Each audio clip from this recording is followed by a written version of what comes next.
Islam. Nah, yang pertama ada bahasa. Bahasa artinya, secara bahasa artinya yaitu berpindahnya harta seseorang yang telah meninggal kepada orang lain. Nah, yang kedua secara istilah. Secara istilah yaitu ilmu yang mengetahui orang yang berhak menerima warisan, orang yang tidak dapat menerima warisan, dan kadar yang diterima oleh tiap-tiap waris dan cara pembagiannya. Nah, itu secara bahasa dan istilah. Jadi bisa membedakan antara bahasa dan istilah. Paham, Bu? Selanjutnya kita masuk ke tujuan pembagian harta waris menurut Islam, yaitu agar tidak terjadi perselisihan dan pertikaian antara ahli waris, kemudian agar dapat terwujud keadilan yang berimbang dalam pembagian harta waris, agar dapat memiliki harta secara halal. Nah, yang ketiga dalil yang menjadi dasar pelaksanaan pembagian waris ada 4. Yang pertama ada Quran surah An-Nisa ayat 11 sampai 12. Bisa kalian buka di Al-Quran nanti. Nah, yang kedua ada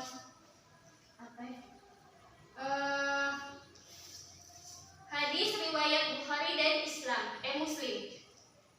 Dan yang ketiga ada ijma ulama, dan yang terakhir ada Undang-Undang Nomor 7 Tahun 1998. Itu apa, Bu? Itu ada tentang hukum atau dalil yang menjadi dasar pelaksanaan pembagian. Iya, Bu.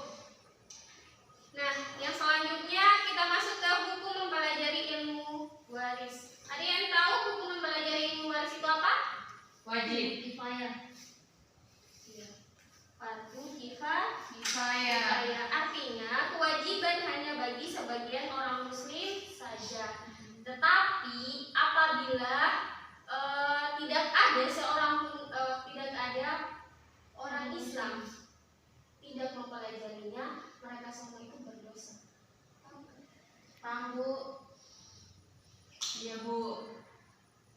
Fardu kifayah. Tetapi fardu kifayah kewajiban hanya bagi sebagian orang Islam saja. Tetapi kalau tidak ada yang mempelajarinya, maka semua berdosa. Islam itu mendapatkan Iya, Bu. Nah, selanjutnya kita masuk ke sebab-sebab mempelajari harta waris, yaitu hubungan keturunan atau nasab. Ada yang tahu hubungan keturunan atau nasab? Hubungan keluarga, Ibu. Iya, hubungan keluarga, yaitu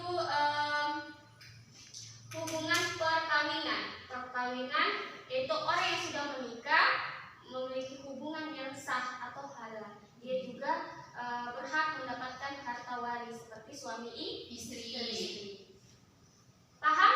Paham, Bu. Dan yang terakhir adalah hubungan seiman atau seagama. Artinya orang yang mewarisi atau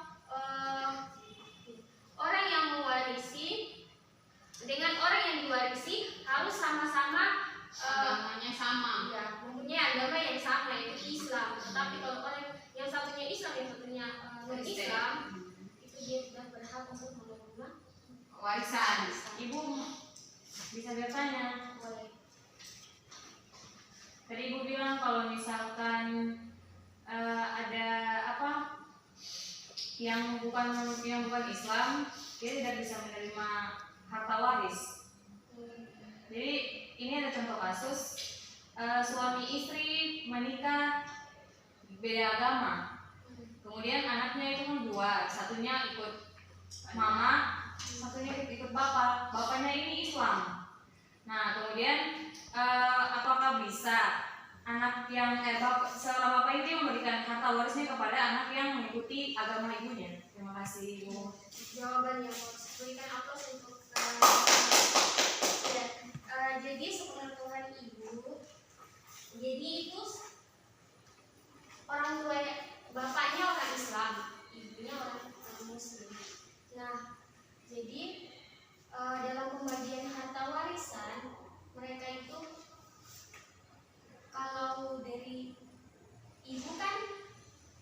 paling maksudnya yang anak cowok, yang satu maksudnya itu anak itu cowok atau cewek? Cowok dua-dua. Cowok dua-dua. Nah, tergantung dia dari pada saat dia lahir, dia harus memilih dulu dia mau masuk ke agama Islam atau non Muslim. Apabila dia masuk ke agama Islam, dia berhak mendapatkan Warisan. Nah, kalau dia mengikuti Ibunya. dia tidak akan mendapatkan sepersen pun. Apa sama contohnya seperti seorang anak iya. Jadi ketika seorang anak itu mengikuti agama ibunya, dia tidak akan mendapatkan